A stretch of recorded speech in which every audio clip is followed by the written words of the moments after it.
Anak saya melihat saya sebagai pahlawan supernya setiap pagi. Dia percaya saya bisa memindahkan gunung dan memperbaiki apapun di dunianya yang kecil. Tetapi kenyataannya, saya hampir tidak bisa mencegah kehidupan kami sepenuhnya runtuh. Yang tidak dia lihat adalah malam-malam tanpa tidur saya, menatap retakan langit-langit sambil menghitung tagihan. Jubah pahlawan super terasa seperti baju pengekang kewajiban finansial yang tidak bisa saya hindari. Saya bekerja 65 jam di 3 pekerjaan berbeda, namun saya lebih tertinggal daripada ketika memulai. Setiap pekerjaan hanya membayar cukup untuk menutupi bunga hutang kami yang tumbuh. Gurunya menunjukkan gambar saya sebagai pahlawan super. Saya menahan air mata, mengetahui masalah sebenarnya adalah ketidakmampuan saya memberikan stabilitas. Saya menghabiskan 45 menit menangis di mobil setelah penolakan pekerjaan lain. Kelaparan dan kelelahan telah mengaburkan otak saya selama wawancara. Mimpi buruk finansial kami dimulai dengan diagnosis kanker istri saya. Tagihan medis menguras segalanya, meninggalkan saya dengan hutang besar dan hati yang hancur. Saya menjadi ahli dalam menyembunyikan perjuangan kami. Ketika dia bertanya mengapa kami tidak pernah makan di luar, saya menciptakan cerita tentang keterampilan koki rahasia.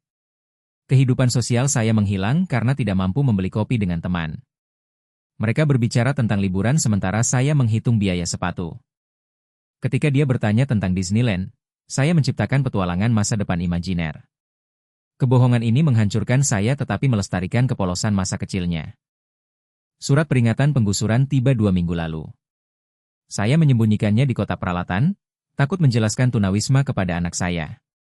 Saya menemukan diri lebih banyak berdoa, menawar dengan Tuhan untuk satu terobosan.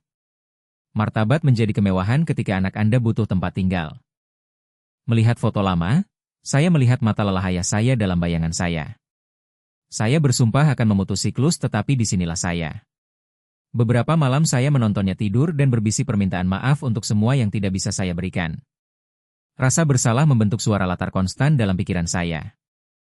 Tolak fisik tak tertahankan, sakit kronis dari kerja, sakit kepala dari stres. Saya takut tubuh saya menyerah sepenuhnya. Saya paling merindukan membaca cerita pengantar tidur. Sekarang saya biasanya bekerja ketika dia tertidur, melewatkan momen berharga selamanya. Antaran sekolah menjadi latihan penghinaan. Ayah-ayah dalam mobil mewah sementara saya tiba dengan sedan tua dengan stiker pengiriman. Kecemasan konstan menjadi kehadiran fisik, kekencangan di dada yang tidak pernah melepaskan.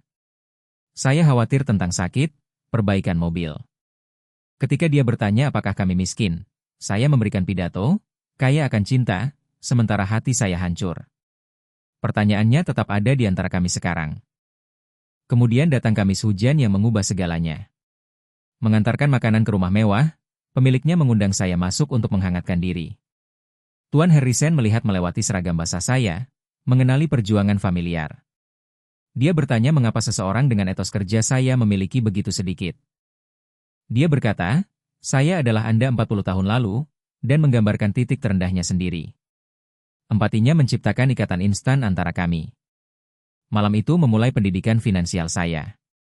Kerja keras saja tidak pernah membangun kekayaan, itu hanya mempertahankan kelangsungan hidup, jelasnya. Konsep paling revolusioner adalah pendapatan pasif, membuat uang bekerja untuk Anda daripada terus bekerja untuk uang. Saya mulai menerapkan sarannya segera. Menegosiasikan suku bunga turun, mengkonsolidasikan hutang menjadi pembayaran yang dapat dikelola. Pergeseran pola pikir itu mendalam. Saya berhenti melihat diri sebagai korban dan mulai melihat diri sebagai pencipta solusi. Saya memulai bisnis sampingan menggunakan keterampilan organisasi dari pengasuhan anak. Dalam hitungan bulan, itu menghasilkan lebih dari satu pekerjaan paruh waktu. Surat peringatan penggusuran ditarik setelah rencana pembayaran. Kelegaan fisik, ketegangan melepaskan dari bahu dan pikiran saya. Investasi kecil saya mulai berkembang lebih cepat dari yang dibayangkan. $20 yang ditemukan anak saya menjadi investasi sukses pertama saya. Saya berhenti dari pekerjaan malam dan merebut kembali malam dengan anak saya. Membaca cerita pengantar tidur menyembuhkan rasa bersalah tentang ketinggalan masa kecilnya. Hutang medis benar-benar lunas. Membuat pembayaran akhir itu terasa seperti menidurkan memori istri saya dengan benar. Pendapatan pasif saya sekarang menutupi pengeluaran dasar. Saya bekerja dengan pilihan, bukan keputusasaan. Kecemasan konstan telah digantikan. Ayah-ayah yang membuat saya takut sekarang mencari nasihat finansial saya. Saya mulai membimbing ayah tunggal lainnya. Tuan Harrison memberitahu saya telah lulus dari bimbingannya. Kami masih bertemu bulanan sebagai teman, ikatan kami diperkuat. Saya mulai mengajar kelas literasi finansial. Setiap kisah sukses terasa seperti lapisan penyembuhan lain untuk perjalanan saya. Anak saya masih menggambar saya sebagai pahlawan super, tetapi sekarang dengan tanda dolar. Dia belajar konsep finansial secara alami melalui percakapan kami. Saya memulai dana kuliah untuk anak saya. Membuat kontribusi pertama itu terasa seperti menanam pohon untuk keteduhan masa depannya.